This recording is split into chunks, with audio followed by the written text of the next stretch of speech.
Hello good morning student, how are you. आप लोग कैसे हैं। देखिए मैं बहुत दिन के बाद आया हूँ और मेरा कुछ दिन से तबीयत ठीक नहीं था। और दूसरी बात है कि जो नीट का एग्ज़ाम का रिजल्ट तुम लोग का जो कैंसिलेशन हुआ, बहुत सारे जो एग्ज़ाम दिए, इसलिए बहुत दुखी हूँ। और किसके अंदर क्या है नहीं है, ये तो टोटल सिस्टम का दोष है कि सिस्टम किस तरह का ये काम किया है। ठीक है, तो चलिए कोई दिक्कत नहीं है, आपका मेहनत कहीं बेकार नहीं जाएगा, आप लोग लगे रहिए। ठीक है ना। तो चलिए हम लोग एक नया टॉपिक के साथ स्टार्ट करते हैं जिसका नाम है वेव ऑप्टिक्स। ठीक है, जीवन में क्या है ना कि आप सफल भी होइएगा ना तो संघर्ष है। जीवन एक संघर्ष है, जीवन को बिताने के लिए एक संघर्ष है। और 24 घंटा का जो समय है ना, हर पल को एंजॉय कीजिए। ठीक है, क्योंकि हमेशा कंफर्ट जोन में रहने से, आज आप कंफर्ट जोन में रहिएगा तो आगे चलकर कंफर्ट जोन मिलेगा, कोई दिक्कत नहीं। लेकिन आज जब मेहनत कीजिएगा तो आगे चलकर आपको कंफर्ट जोन मिलेगा। ठीक है ना। तो आपको मेहनत करना है। क्या करना है? मेहनत करना। चलिए ये सब बातें हुआ, हम लोग नया टॉपिक फिजिक्स में स्टार्ट करते हैं जिसका नाम है वेव ऑप्टिक्स। ठीक है, इसके पहले रे ऑप्टिक्स था, तो रे ऑप्टिक्स स्टार्ट हुआ, इसके बाद हम रे ऑप्टिक्स स्टार्ट करेंगे। तो सबसे पहले क्या है, साउंड और वेव का चैप्टर है। तो वेव ऑप्टिक्स बहुत ही जो इंपॉर्टेंट है, इसका न्यूमेरिकल आता है। ठीक है ना। तो इसको हम लोग फॉर्मूला, कंसेप्ट और डेरिवेशन देखेंगे। ठीक है, जस्ट कंसेप्ट। ठीक है ना। तो देखिए सबसे पहले आता है वेव ऑप्टिक्स। वेव ऑप्टिक्स क्या है? वेव ऑप्टिक्स जैसे रे ऑप्टिक्स होता है, वेव ऑप्टिक्स यानी कि लाइट के बारे में जो पढ़ते हैं, तो लाइट को आप एक वेव के रूप में पढ़िए। क्या पढ़िए? वेव के रूप में। तो उसमें क्या क्या कंडीशन होता है? तो सबसे पहले देखिए आता है वेव फ्रंट। क्या होता है? वेव फ्रंट होता है। तो वेव फ्रंट क्या होता है? वेव फ्रंट क्या आता है? बोलता है कि it is the locus of the all particle vibrating in the same phase. ठीक है, लोकस ऑफ द पॉइंट आप लोग पढ़े होंगे मैथ में, क्लास 12 का जब मैथ का मैं पढ़ाई कराऊंगा तो उसमें सारा चीज डिटेल्स हो जाएगा। ठीक है ना। तो बोलता है क्या कि it is the locus of the all particle. क्या है? पार्टिकल का टोटल लोकस है, जिसमें कि तुम्हारा क्या आता है, सेम फेज में लोग क्या करता है, वाइब्रेट करता है। क्या करता है? सेम फेज में वाइब्रेटिंग करता है। It is the locus of the point of the all particle vibrating in the same phase. उसको बोलते हैं वेव फ्रंट बोलते हैं। क्या बोलते हैं? वेव फ्रंट होते हैं। ठीक है, अब देखिए उसका इंपॉर्टेंट पॉइंट क्या है। तो मतलब direction of propagation of the wave always perpendicular to the wave front. मतलब डायरेक्शन ऑफ प्रोपेगेशन को जो वेव होता है perpendicular to the wave front होता है। ठीक है, वेव फ्रंट के जो वेव होगा, वेव का जो उसका डायरेक्शन होगा, वाइब्रेट होगा, वो वेव फ्रंट के परपेंडिकुलर डायरेक्शन में होगा। ठीक है, दूसरा पॉइंट क्या बोलता है, every point on A wave behaves like a secondary source. मतलब कि every point on A wave, wave में तो तुम्हारा जो प्रत्येक जो पॉइंट होता है ना, एक तरह का सेकेंडरी सोर्स होता है। क्या होता है? Secondary source of a wave, जैसे according to the Huygens principle. Huygens principle जानते करते क्या होता है। ठीक है ना, साइन नहीं भाई। हाँ, हाइजेंस प्रिंसिपल। तो हाइजेंस प्रिंसिपल के थ्रू एक तरह का तुम्हारा every point on the wave क्या होता है, सेकेंडरी सोर्स होता है। क्या होता है? सेकेंडरी सोर्स होता है। अब देखिए आते हैं कि types of wave front. Wave front कितने प्रकार का होता है? ठीक है, वेव फ्रंट कितने प्रकार का होता है। तो सबसे पहले आप देखिए आपका स्फेरिकल वेव फ्रंट होता है। आप लोग फिगर देख लीजिएगा। देखिए अभी मैं तो जो भी फिजिक्स केमिस्ट्री का जो भी मैं फॉर्म बता रहा हूँ, just as a basic concept and formula. अभी मेन पढ़ाई स्टार्ट नहीं हुआ है, मेन पढ़ाई स्टार्ट होगा। ठीक है ना। सारा यूट्यूब में मैं दे दूंगा, फ्री कर दूंगा 11 12 फिजिक्स केमिस्ट्री का नोट्स। आप चिंता मत कीजिए। ठीक है, तो बोलता है स्फेरिकल वेव फ्रंट्स क्या होता है। तो बोलता है प्रोड्यूस बाय पॉइंट सोर्स। एक पॉइंट सोर्स द्वारा जो वेव प्रोड्यूस होता है स्फेरिकल वेव फ्रंट होता है। ठीक है, एक पॉइंट को जब टिक किए तो दूसरा पॉइंट उसको सोर्स किया, तीसरा पॉइंट उसको सोर्स किया, तो इस तरह के एक तो क्या होगा, स्फेरिकल वेव फ्रंट का निर्माण होगा। तो क्या होगा, प्रोड्यूस बाय पॉइंट सोर्स, जिसे के लिए क्या है, पॉइंट सोर्स होना चाहिए। उसके बाद क्या है, plane wave front. Plane wave front क्या होता है, produce when a source is very far away. मतलब कब प्रोड्यूस होता है, जब तो आपका जो सोर्स होता है बहुत दूर में होता है। क्या होता है? बहुत दूर में होता है। तो उस केस में क्या होता है, मेरा प्लेन वेव फ्रंट क्रिएट होता है। उसका अगर cylindrical wave front. Cylindrical wave front क्या होता है, प्रोड्यूस बाय लीनियर सरफेस। ये क्या, लीनियर सरफेस में प्रोड्यूस होता है। ठीक है ना। तो ये हम लोग पढ़े वेव फ्रंट के बारे में, कितने प्रकार के होते हैं, क्या है। ठीक है, अब आते हैं हम लोग कोहेरेंट सोर्सेस। देखिए बहुत कोहेरेंट सोर्सेस क्या होता है। बोलता है कि two sources are called coherent. दो सोर्सेस को कोहेरेंट सोर्स कब कहेंगे, जब they emit light of the same frequency, यानी जो सेम फ्रीक्वेंसी की लाइट को क्या करेगा, प्रोड्यूस करेगा। टू कोहेरेंट सोर्स को हम कब कहेंगे, हाँ, दो सोर्स को कोहेरेंट कब करेंगे, जब they emit same frequency of the light. They emit of light of same, जिसका फ्रीक्वेंसी क्या दोनों का सेम होगा। उसका क्या होता है, their phase difference remains constant with the time. उसका तुम्हारा फेज डिफरेंस क्या होगा, कांस्टेंट होगा विद द टाइम, यानी कि तुम्हारा हो गया डेल फाई इक्वल टू क्या कांस्टेंट होगा, क्या होगा del phi equal to constant. तो ये कोहेरेंट सोर्स का कंडीशन है। तो पहला कंडीशन क्या हो गया कि दे emit light of the same frequency, और दूसरा कंडीशन हो गया the phase difference remains constant with the time। तो ये दो कंडीशन जब अक्सर से आपका फुलफिल होता है तो उस कंडीशन में हम इसको कोहेरेंट सोर्स बोलेंगे, ठीक है। अब उसके बाद देखिए आता है आपका इंटरफेरेंस ऑफ लाइट। अब होता है coherent source are the necessary for the sustain interference. Sustain interference के लिए आपका कोहेरेंट सोर्स क्या है, जरूरी है, नेसेसरी है, ठीक है। अब देखिए इंटरफेरेंस ऑफ लाइट, अब आता है बहुत important topic interference of light. तो इंटरफेरेंस ऑफ लाइट क्या होता है, interference occurs due to the superposition of the two coherent sources, यानी कि आपका इंटरफेरेंस कब होता है, तो superposition of the two coherent, superposition of the two coherent sources जब होता है तब इंटरफेरेंस क्या होता है, प्रोड्यूस होता है।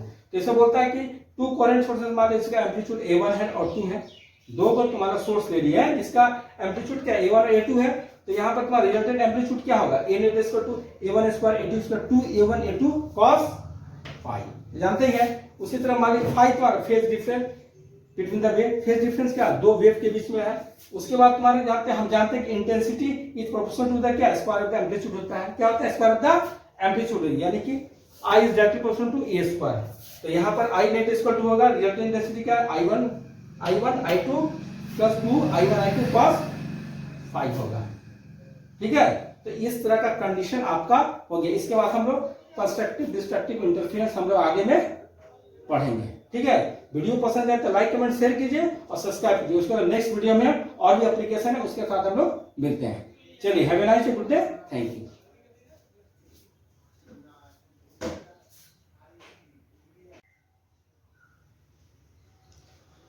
Hello, good afternoon friend. देखिए मैं फिर आ गया।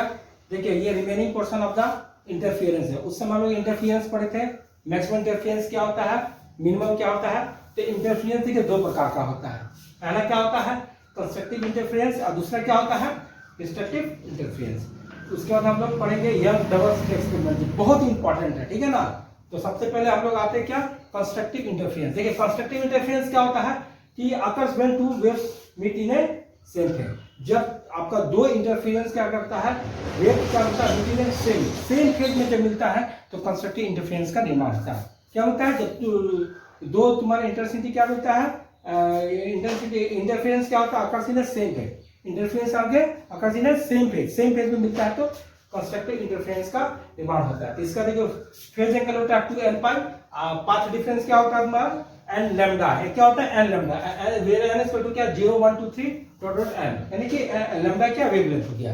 तो कंस्ट्रक्टिव इंटरफेरेंस क्या है, तो कंस्ट्रक्टिव इंटरफेरेंस उसी को कहेंगे जब दो इंटरफेरेंस सेम फेज में क्या होता है मीट करते हैं, क्या होता है सेम फेज में मिलता है। तो उसका कंडीशन क्या है, उसका कंडीशन क्या है आपका phase angle 2n pi, path difference का n lambda, where n equal to क्या 0 1 2 3 dot dot dot n lambda equal to wavelength. उसके बाद आता है इसमें मैक्सिमम इंटेंसिटी क्या होता है कंस्ट्रक्टिव इंटरफेरेंस में, देखिए I1 प्लस I2 का होल स्क्वायर, क्या होता है I1 प्लस I2 का होल स्क्वायर। उसके बाद I maximum I1 plus I2 का होल स्क्वायर बोलता है कि अगर I1 I2 equal to I हो जाएगा तो मैक्सिमम इंटेंसिटी का मान क्या होगा 4I होगा, यानी कि आपका दोनों इंटेंसिटी क्या होता है एक मेन इंटेंसिटी के बराबर हो जाता है तो इंटेंसिटी का मान क्या होगा 4I हो जाएगा। अब आते हैं डिस्ट्रक्टिव इंटरफेरेंस, जस्ट कंस्ट्रक्टिव का डिस्ट्रक्टिव इंटरफेरेंस होता है। इसमें क्या होता है कि टू इंटरफेरेंस तुम्हारा क्या होता है occurs in A wave in A opposite wave, वो सेम फेज में मिलता था तो कंस्ट्रक्टिव। यहाँ पे इंटरफेरेंस क्या है अपोजिट फेज में मिल रहा है, क्या अपोजिट फेज में मीट हो रहा है तो उसको बोलेंगे डिस्ट्रक्टिव इंटरफेरेंस बोलेंगे, ठीक है। तो इसका फेज एंगल क्या होगा 2n प्लस 1, उसके बाद इंटू पाई, अब पाथ डिफरेंस हो जाएगा तुम्हारा 2n प्लस 1 लैम्डा बाई 2 है, 2n प्लस लैम्डा बाई 2। देखिए ये सब कंस्ट्रक्टिव और डिस्ट्रक्टिव इंटरफेरेंस का कंडीशन को याद करके रखिएगा क्योंकि न्यूमेरिकल बनाने में आपको सुविधा होगा, ठीक है ना। अब क्या देखिए इसमें मैक्सिमम होता था तो डिस्ट्रक्टिव इंटरफेरेंस को याद रखिएगा मिनिमम, कंस्ट्रक्टिव में क्या होता है मैक्सिमम इंटेंसिटी होता है और डिस्ट्रक्टिव में क्या होता है मिनिमम इंटेंसिटी होता है। तो मिनिमम इंटेंसिटी क्या I1 root over I1 minus I2 का होल स्क्वायर। अब बोलता है कि ये जब I1 इक्वल टू I2 होगा तो मिनिमम इंटेंसिटी क्या होगा 0, वहां मैक्सिमम इक्वल टू 4I होता है या मिनिमम में 0 हो जाता है। तो याद रखिएगा कंस्ट्रक्टिव इंटरफेरेंस में आपका इंटेंसिटी होता है मैक्सिमम और डिस्ट्रक्टिव इंटरफेरेंस में क्या होता है जीरो हो जाता है, मिनिमम होता है। तो कंडीशन अप्लाई कैसा, जिससे ऐसा कंडीशन अप्लाई होगा। अब देखिए बहुत इंपॉर्टेंट चीज है यंग डबल स्लिट एक्सपेरिमेंट, ठीक है, बहुत इंपॉर्टेंट है, ठीक है। Young double slit experiment YDSC, ये ध्यान दीजिएगा। तो इसका एक्सपेरिमेंटल सेटअप क्या है, two coherent sources. Two coherent sources क्या देखिए S1 और S2 है, क्या है टू कोरेंट सोर्स S1 और S2। Separation between the slits क्या है, सेपरेशन बिटवीन द स्लिट क्या है, स्मॉल डी है, क्या है स्मॉल डी, ये S0 है, ठीक है ना। सेपरेशन बिटवीन द स्लिट क्या है, स्मॉल डी। उसके बाद स्क्रीन डिस्टेंस क्या देखिए, स्क्रीन डिस्टेंस यहां से लेके स्क्रीन डिस्टेंस क्या है, कैपिटल D है। उसके बाद बोलता है पॉइंट ऑन द स्क्रीन क्या है, point on the screen P है, ओके। अब देखिए यहां पे बोलता है कि distance of the point from the distance from the concentric axis Y, क्या है, Y है, ये यहां से आता क्या है, Y है, ठीक है। अब क्या बोलता है कि देखिए कंडीशन क्या है, ये जो डिस्टेंस है आपका स्क्रीन डिस्टेंस जो है ये तुम्हारा क्या है, greater than separation between the slit है, यानी कि ये डिस्टेंस क्या है, इस डिस्टेंस से बड़ा है। तब यहाँ पर देखिए पाथ डिफरेंस क्या होता है, पाथ डिफरेंस क्या होता है, पाथ डिफरेंस क्या होगा, path difference del P. Del P क्या है, एक तरह का पाथ डिफरेंस, क्या है पाथ डिफरेंस। तो कैसे निकालेंगे, S2P माइनस S1P। देखिए S2P minus S1P, S2P minus S1P, तो इसका मान निकलेंगे यूजिंग ज्योमेट्री का यूज करके हम लोग यहाँ पर अप्लाई करेंगे। Del P equal to root over under y plus D by 2 का whole square plus D square minus root under y minus D by 2 का होल स्क्वायर डी स्क्वायर। ये फॉर्मूला होता है, याद रखिएगा, ये फॉर्मूला होता है। इस फॉर्मूला को हम याद करके रखिएगा। उसके बाद फॉर ए स्मॉल एंगल पे, फॉर ए स्मॉल एंगल के लिए क्या होगा, sine theta near about tan theta, इसका हो जाएगा मान y बाई कैपिटल D, यानी कि dp इक्वल टू क्या हो जाएगा, पाथ डिफरेंस क्या हो जाएगा, sine theta d sine theta, ठीक है। तो यानी वेयर dp क्या है, तो आपका पाथ डिफरेंस है। तो सिंपल सा पाथ डिफरेंस का फॉर्मूला क्या, d y बाई d, यानी dp इक्वल टू क्या हो जाएगा, dy बाई d, ये तो पाथ डिफरेंस का फॉर्मूला है। तो देखिए आपको यहाँ पर हम constructive interference, destructive interference, young double experiment का एप्लीकेशन बताएं जो न्यूमेरिकल में इसका यूज होगा, ठीक है। तो इस सब का बेसिक कंसेप्ट आपको याद रखिए।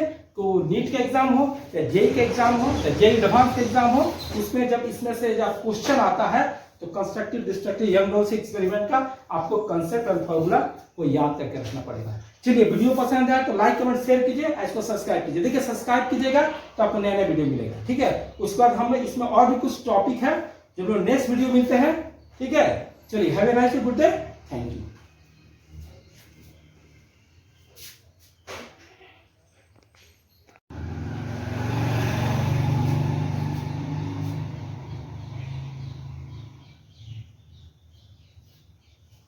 Hello good morning student. देखिए कैसे आप लोग, आई थिंक आप लोग सब पॉजिटिव हो गए। तो देखिए remaining portion of the wave optics है, ठीक है ना, रिमेनिंग पोर्शन, ठीक है। चलिए सबसे पहले welcome to my channel crack JEE NEET, ठीक है। तो इस चैनल में आप लोग का स्वागत है और हम लोग रिमेनिंग पोर्शन वेव ऑप्टिक्स का स्टार्ट करते हैं। जो हम लोग पिछले टॉपिक में आपके इंटेंसिटी पढ़े थे, उसके बाद में लास्ट पोर्शन है, कुछ न्यूमेरिकल से बेस्ड कंसेप्ट है, उसको हम लोग पढ़ते हैं। तो चलिए स्टार्ट करते हैं। और विशेष एक बात देखिए, आप लोग का नीट का एग्जाम जो कैंडिडेट नीट एस्पिरेंट है और सेकंड फेज नीट जो कैंसिल हुआ था, उसका अनाउंसमेंट हो गया है 21 जून को। तो बस यही आशा है कि गिरने से पहले उठना पड़ता है, तो क्या कीजिएगा, देयर इज नो अल्टरनेटिव। अगर जीवन में लक्ष्य है, पाना है, तो बस एक बार हिम्मत बना के हम लोग को, आप लोगों को क्या करना है, आगे बढ़ना है, ठीक है। चलिए ये तो बातें हैं और हम लोग अभी स्टार्ट करते हैं कुछ रिमेनिंग पोर्शन वेव ऑप्टिक्स का जो हम लोग नहीं किए थे। तो चलिए स्टार्ट। देखो पिछले टॉपिक हमने इंटेंसिटी पढ़े थे, क्या पढ़े थे, कंस्ट्रक्टिव इंटरफेरेंस और डिस्ट्रक्टिव इंटरफेरेंस पढ़े थे। अब उसका नेक्स्ट टॉपिक हम लोग स्टार्ट करते हैं, लास्ट टॉपिक, ठीक है ना। तो चलिए स्टार्ट करते हैं। बोलता है condition for the bright film maximum, condition for the bright film maximum. ये क्या होता है, बोलता है bright things occurs when the path difference क्या होता है, पाथ लेंथ क्या होगा, एन लैम्डा होगा, क्या होगा, पाथ डिफरेंस क्या होगा, एन लैम्डा होगा, ठीक है। तो बोलता है इसको अगर इस रिलेशन से बनाएगा D lambda by capital D equal to L lambda, तो position of the bright film Y N equal to क्या होगा, N lambda capital D by D, फिर N equal to 0 plus minus 1 plus minus 2। तो ये condition है, क्या है, bright films के लिए क्या है, इसका मान है, वेवलेंथ का मान है। ब्राइट फिल्म के लिए क्या condition, Y equal to n lambda capital D by D, where n equal to क्या है, 0 plus minus 1 plus minus 2 dot dot dot. तो ये आपका है ब्राइट फिल्म के लिए ये कंडीशन है। अब आता है कंडीशन मतलब डार्क फिल्म। ब्राइट फिल्म में क्या होता है, मैक्सिमम होता है, क्या होता है, मैक्सिमम होता है। और इसमें क्या होता है, डार्क फिल्म में क्या होता है, मिनिमम होता है, क्या होता है, मिनिमम होता है। तो डार्क फिल्म के लिए आकर्ष होता है, डार्क फिल्म आकर्षमेंट पाथ डिफरेंस क्या होगा, 2n प्लस लैम्डा बाई 2, क्या होगा, 2n प्लस लैम्डा बाई 2 होगा। तो इस कैटमेट पोजीशन और डार्क फिल्म के लिए क्या होगा कंडीशन, y का 2n plus 1 lambda D by 2d होगा, क्या होगा, 2n plus 1 lambda D by 2d। देखिए इस कंडीशन में यहाँ क्या था, हाँ इस कंडीशन y क्या n लैम्डा डी बाई 2 था, ये आपका था मैक्सिमम के लिए, क्या मैक्सिमम ब्राइट फिल्म के लिए। यहाँ पर डार्क फिल्म के लिए ये चेंज हो जाएगा, तो क्या होगा, y 2n plus 1 lambda capital D by 2d। तो ब्राइट और डार्क फिल्म के लिए ये कंडीशन है, ये फार्मूला है जो आपको न्यूमेरिकल में इसका जरूरत पड़ेगा, इसलिए फार्मूला को, कंसेप्ट को दिमाग में आप लोग रखिएगा। उसके बाद देखिए फ्रिंज बिट्स है, क्या है, फ्रिंज बिट्स। फ्रिंज बिट्स क्या होता है, बोलता है कि it is the distance between the two consecutive bright films और डार्क। डार्क और ब्राइट फिल्म के बीच का जो डिस्टेंस होता है उसको क्या होता है, फ्रिंज बिट्स कहते हैं, क्या होता है, फ्रिंज बिट्स। क्या है, it is the distance between two consecutive bright films और डार्क फिल्म। ब्राइट और डार्क फिल्म के बीच जो डिस्टेंस होता है उसे बोलते हैं फ्रिंज बिट्स बोलते हैं। तो इसका वैल्यू क्या है, इसको lambda capital D by D. तो डी क्या है, फ्रिंज बिट्स है, डी क्या है, बीटा क्या है, फ्रिंज बिट्स है, लैम्डा वेवलेंथ है, और स्मॉल डी क्या है, स्लिट सेपरेशन, क्या है, स्लिट सेपरेशन। तो इसके फ्रिंज बिट्स बराबर क्या हो गया, lambda capital D by small D. अब क्या ऑब्जर्वेशन से क्या पता चलता है कि फ्रिंज बिट्स घटेगा कब, बढ़ेगा कब, तो इससे क्या होगा, ठीक है ना। तो बोलता है कि fringe bits increases with the wavelength, जैसे जैसे वेवलेंथ बढ़ेगा उसी तरह फ्रिंज बिट्स बढ़ेगा। क्योंकि देखिए यहाँ पर क्या beta is directly proportional, beta is directly proportional क्या है, लैम्डा है। तो कहने का मतलब क्या है कि fringe bits increases with the wavelength, ठीक है। बोलता fringe bits increase with the slit distance screen, क्या होगा, slit distance screen, slit distance in screen. अब बोलता है fringe bits decreases with the slit separation, क्या होता है, स्लिट सेपरेशन होगा, मतलब कि फ्रिंज बिट्स क्या बोलता है, increases with the screen distance, capital D. अब बोलता है fringe bits decreases with the slit separation, slit separation जितना बढ़ेगा उतना अगर फ्रिंज बिट्स घटेगा, ठीक है ना। तो ये सब कंडीशन है, आप उसको याद कर लीजिएगा, दिमाग में रखिएगा। ये कंडीशन बहुत उनके fringe bits increase with the wavelength, जैसे जैसे वेवलेंथ बढ़ेगा फ्रिंज बिट्स बढ़ेगा। अब फ्रिंज बिट्स तो क्या बोलता है, इंक्रीज विद द आपका स्क्रीन डिस्टेंस, स्क्रीन डिस्टेंस जैसे बढ़ेगा फ्रिंज बिट्स बढ़ेगा। लेकिन यहाँ फ्रिंज बिट्स डिक्रीजेस होगा, कब डिक्रीज होगा, जब विद स्लिट सेपरेशन क्या होगा, इंक्रीज करेगा। तो ये हो गया। अब बोलता है कि डिस्प्लेसमेंट ऑफ फ्रिंज क्या होता है, डिस्प्लेसमेंट ऑफ फ्रिंज क्या होता है, तो बोलता है when a thin transparent sheet of the reflected light new क्या है, एंड अ थिकनेस क्या है, t, और ये इंट्रोड्यूस इन अ पाथ, मतलब कि दो पाथ है, दो पाथ के बीच में आप क्या करते हैं कि एक transparent sheet of reflected new, ठीक है, और वो थिकनेस इसको क्या इंट्रोड्यूस करते हैं, पाथ में क्या होता है, मिला देते हैं, जैसे सैंडविच के नीचे कैसे मिलाते हैं। तो बोलता है कि when a thin transparent things of the reflective index mu, उसका रेफरेंस इंडेक्स म्यू है, और थिकनेस क्या है, t, is included in the path. तो एडिशनल ऑप्टिकल पाथ क्या हो जाएगा, mu minus 1 into T. Additional path क्या होगा, म्यू माइनस 1 इंटू टी होगा। इसलिए x का मान क्या होगा, capital D by small D, mu minus 1, ये y डी, ये फार्मूला निकाल देंगे, s का जो होगा capital D by small D, mu minus 1, ये फार्मूला हो गया। क्या हो गया, मतलब कि वो आपका थिकनेस क्या होता है, डिस्प्लेसमेंट ऑफ द फ्रिंज, ये क्या होगा, डिस्प्लेसमेंट ऑफ द फ्रिंज का ये फार्मूला हो गया, capital D upon small D, mu minus 1। Mu minus 1 क्या होगा, थिकनेस हो गया, क्या हो गया, थिकनेस हो गया, ऑप्टिकल एडिशनल ऑप्टिकल पाथ हो गया, ये ऑप्टिकल डिस्टेंस ऑप्टिकल पाथ हो, क्या हो गया, एडिशनल पाथ हो गया, ठीक है। ये कंडीशन हुआ। अब देखिए इंपॉर्टेंट रिलेशन क्या, phase difference and path difference क्या होता है, 5/2x upon lambda into delta p, 5/2x by lambda into delta p, ये डिफरेंस हुआ, ठीक है ना। Phase difference and path difference, phase difference and path difference. अब होता है special case and equal intensity. अब होता है इंटेंसिटी में अगर I1 I2 हम ऑलरेडी पढ़ चुके हैं, I है, तो मैक्सिमम इंटेंसिटी क्या होगा, I मैक्स 4I होगा, और मिनिमम इंटेंसिटी क्या होगा, 0 होगा, और रिजल्टेंट इंटेंसिटी क्या 4I cos स्क्वायर x/2 या 4I0 cos स्क्वायर I/2। तो देखिए ये सारा वेव ऑप्टिक्स का जो इंपॉर्टेंट रिलेशन है मैंने आपको करवा दिया। आप खाली क्या रखना है, दिमाग में इसको रखना, अनुमेय को घर पर रगड़ना है, और उपाय नहीं है। देखिए फिजिक्स में क्या ना, कोई दिक्कत नहीं है, आप बेसिक कंसेप्ट को क्लियर कीजिए, फॉर्मूला दिमाग में, और न्यूमेरिकल जबरदस्त प्रैक्टिस कीजिए। आप नीट का हो, जेई का हो, आराम से कर सकते हैं, कोई दिक्कत नहीं है, ठीक है। तो सबसे पहले क्या, basic concept should be clear, क्योंकि न्यूमेरिकल तुम्हारा क्या होगा, न्यूमेरिकल में क्वेश्चन आता है, LMP का बुक का क्वेश्चन आता है आंसर, तो उसी में छिपा रहता है। जो क्वेश्चन अगर तुमको समझ में आ गया ना तो आंसर ऑटोमेटिक मिल जाएगा। ये तभी हो सकता है जब तुम्हारा कंसेप्ट क्लियर हो और मोर एंड मोर न्यूमेरिकल क्या हो, प्रैक्टिस हो। तो वेव ऑप्टिक्स का ये देखिए लगभग सारा फॉर्मूला बेसिक कंसेप्ट मैंने करा दिया, ठीक है। और वीडियो को डायग्राम कीजिए। अब वीडियो अगर पसंद आए तो लाइक कमेंट शेयर कीजिए और सब्सक्राइब कीजिए। सब्सक्राइब नहीं कीजिएगा तो वीडियो आपको मिलेगा नहीं, ठीक है ना। तो आप पर डिपेंड करता है सब्सक्राइब करना है कि नहीं करना है। तो चलिए आज के लिए बस इतना है। Have a nice day, good day. उसके बाद नेक्स्ट चैप्टर में हम लोग पूरा जोश उमंग के साथ मिलेंगे। चलिए तब के लिए good day, have a nice day, good day. और आप लोग जीवन में अपना कामयाब हुए, यही दुआ है। चलिए ओके, थैंक यू।